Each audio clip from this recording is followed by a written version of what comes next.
रावण ने क्यों अपनी ही बहू रंभा का किया था बलात्कार? नलकुबेर ने रावण को क्यों दिया श्राप? विजयादशमी के दौरान यह याद करना जरूरी है कि भगवान श्री राम ने किसी ऐसे रावण का वध नहीं किया था जो विद्वान था, शास्त्रों का ज्ञाता था और अपने राज्य की भलाई के बारे में सोचता था।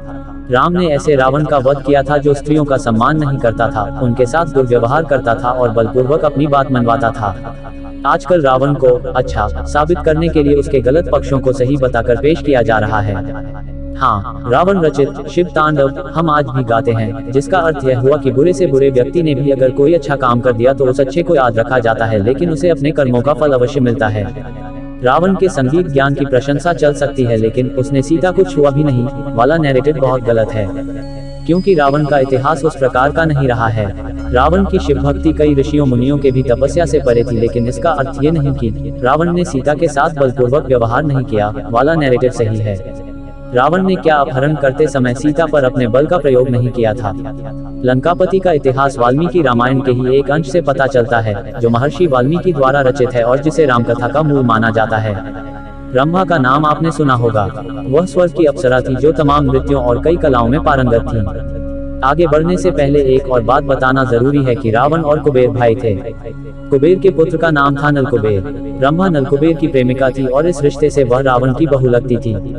एक दिन जब वह अपने प्रेमी से मिलने जा रही थी, तभी रावण उसकी सुंदरता पर मोहित हो गया और उसने रंभा से आपत्तिजनक बातें पूछी। रावण ने रंभा से पूछा कि वह इतना सज धज कर किसको तृप्त करने जा रही है। रावण ने इसके लिए संस्कृत में भोक्ष्यते शब्द का प्रयोग किया, जो दिखाता है कि वह स्त्री को उपभोग की वस्तु समझता था। रंभा ने रावण को रिश्ते नातों की याद दिलाई। रावण ने पहले तो मानने से इनकार कर दिया कि वह उसकी पुत्रवधू है, लेकिन जब रंभा ने नलकुबेर के बारे में बताया तो रावण ने फिर आनाकानी शुरू कर दी। उस समय रंभा काफी डरी हुई थी और देवताओं को भी जीत चुके रावण के बारे में उसे पता था कि वह कुछ भी कर सकता है। डर से कांप रही रंभा को शायद यह नहीं पता था कि रावण अपनी दुष्टता के कारण रिश्तों नातों की भी परवाह नहीं करेगा। क्या आपको पता है, जब यह साबित हो गया कि रंभा रावण की पुत्रवधू है, तब रावण ने क्या जवाब दिया? रावण ने कहा कि सारे रिश्ते नाते सिर्फ उन्हीं स्त्रियों के लिए होते हैं जो किसी एक पुरुष की पत्नी हो। उसने रंभा से कहा कि स्वर्गलोक में तो ऐसा कोई नियम कानून या रिश्ते नाते नहीं होते। उसके बाद रावण ने रंभा के जांघों और वक्षस्थल को लेकर आपत्तिजनक टिप्पणी की। साथ ही उसने घमंड से चूर होकर अपनी वीरता का बखान किया और यहाँ तक कहा कि अश्विनी कुमार सहित दुनिया का कोई भी पुरुष उससे बेहतर नहीं है। मर्यादा पुरुषोत्तम राम जहाँ शबरी के झूठे फल खाते थे, रावण किसी भी स्त्री की तरफ सही नजर से नहीं देखता था। वाल्मीकि रामायण के अनुसार रावण ने रंभा का बलात्कार किया।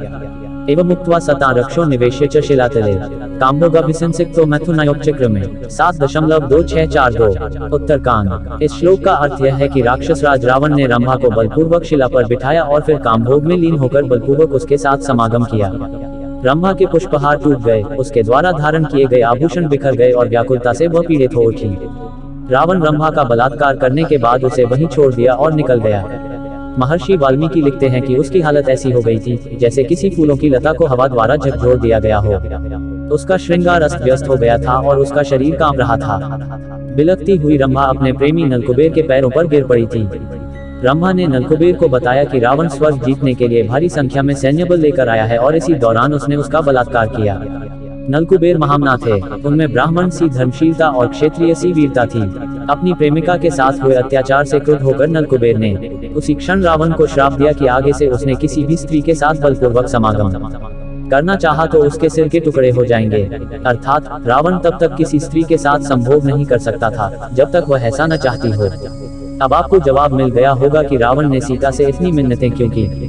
उसने क्यों सीता के साथ लंका में जबरन कुछ गलत करने की कोशिश नहीं की।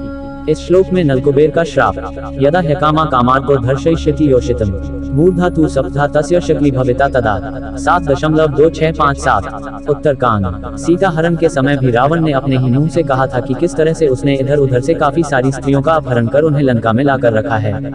अगर किसी के भीतर रावण के अच्छे पक्षों की चर्चा करने की ही इच्छा है तो उसकी अच्छे की चर्चा करने में कोई बुराई नहीं है। लेकिन जिस क्षेत्र में वह बुरा था, बलात्कारी था, उस मामले में उसकी बुराई में अच्छा ढूंढने वालों को कम से कम बिना तथ्यों को जाने दुष्प्रचार तो नहीं फैलाना चाहिए। इस लेख में वाल्मीकि रामायण के अलावा किसी अन्य सोर्स से कुछ भी नहीं लिया गया है। उपर्युक्त कहानी वाल्मीकि रामायण के उत्तरकांड में वर्णित है और श्लोक संख्या देखकर आप उसे पढ़ सकते हैं। आप सीता हरण वाला भाग भी पढ़ सकते हैं, जहां रावण ने जोर जबरदस्ती करते हुए सीता को हाथ लगाया और फिर उन्हें उठाकर अपने रथ में लेकर गया। रावण अक्सर मां सीता को अपनी वीरता और धन का लोभ भी देता रहता था, लेकिन यही श्राप का डर था कि उसने सीता को हाथ नहीं लगाया। वीडियो अच्छे लगे तो लाइक एंड सब्सक्राइब करें और बेल आइकन को प्रेस करना ना भूलें। जय हिंद।